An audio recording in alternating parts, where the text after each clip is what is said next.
Kedengarannya agak provokatif ya judulnya, saat uang tak lagi laku.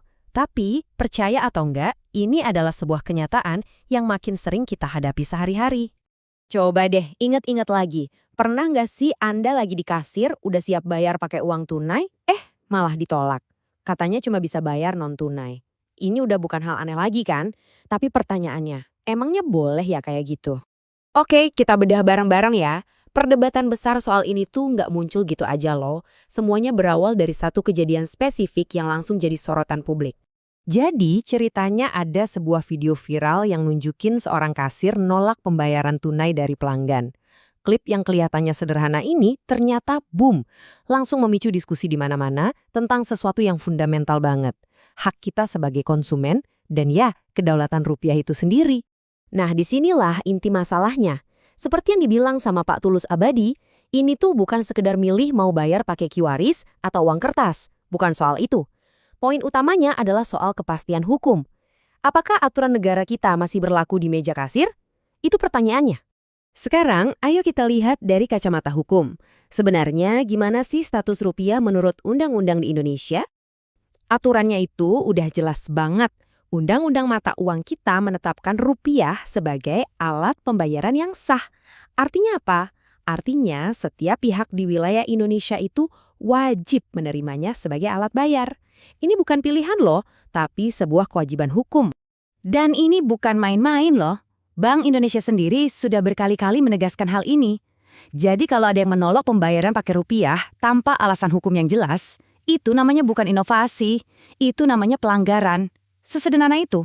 Nah, yang menarik di sini adalah perbedaannya yang tajam banget. Di satu sisi, pemerintah memang mendorong pembayaran non-tunai. Itu bagus. Tujuannya untuk inklusi keuangan. Tapi di sisi lain, kalau sampai memaksa dengan cara menolak uang tunai, itu udah beda cerita. Itu adalah pelanggaran yang justru mematikan hak dasar kita sebagai warga negara. Jadi, pertanyaannya kan, kalau emang ilegal, kok masih aja kejadian? Kenapa praktik di lapangan kayaknya lebih kuat daripada aturan yang udah jelas-jelas ada? Coba kita lihat tabel ini. Para pelaku usaha tuh punya alasan mereka sendiri.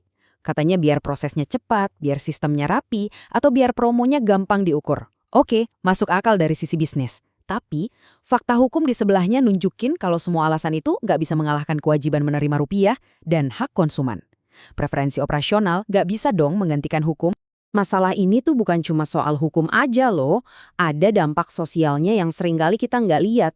Kita harus bertanya, siapa sih yang sebenarnya paling dirugikan oleh kemajuan yang katanya modern ini?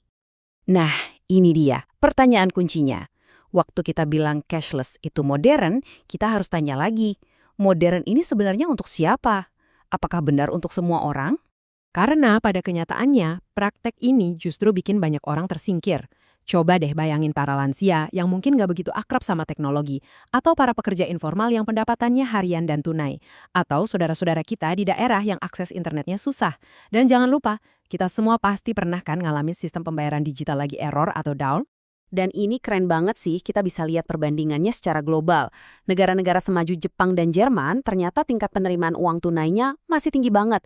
Mereka jadi bukti nyata kalau inovasi digital itu bisa kok jalan beriringan dengan perlindungan hak warga untuk tetap pakai uang tunai. Kita bisa dan seharusnya melakukan keduanya. Jadi, dampaknya ini jauh lebih luas dari yang kita kira. Setiap kali rupiah kita ditolak, kepercayaan kita pada mata uang kita sendiri bisa terkikis. Dan martabat hukum jadi terasa lemah justru di tempat yang paling dekat sama kita, di meja kasir. Jadi, gimana dong solusinya? Gimana caranya kita nemuin jalan tengah yang pas antara semangat inovasi dengan aturan main yang harus kita patuhi bersama? Nah, ini dia prinsip keseimbangannya. Simple, tapi dalam banget. Langkah pertama, dorong non-tunai? Tentu saja, iya. Inovasi harus jalan terus. Tapi langkah kedua, tolak uang tunai? Tentu saja tidak. Negara kita mencetak rupiah itu untuk dipakai, bukan buat dipajang. Inovasi harus dibangun di atas hukum, bukan malah melanggarnya. Coba deh kita renungkan ini sebentar. Kalau aja alat pembayaran resmi kita, uang yang dijamin oleh negara, bisa ditolak seenaknya di negeri sendiri, maka masalahnya itu bukan lagi ada di uangnya, tapi ada di penegakan aturannya. Dan di sini negara nggak bisa diam aja. Karena apa gunanya sebuah aturan kalau nggak bisa ditegakkan untuk melindungi hak semua warganya, tanpa terkecuali?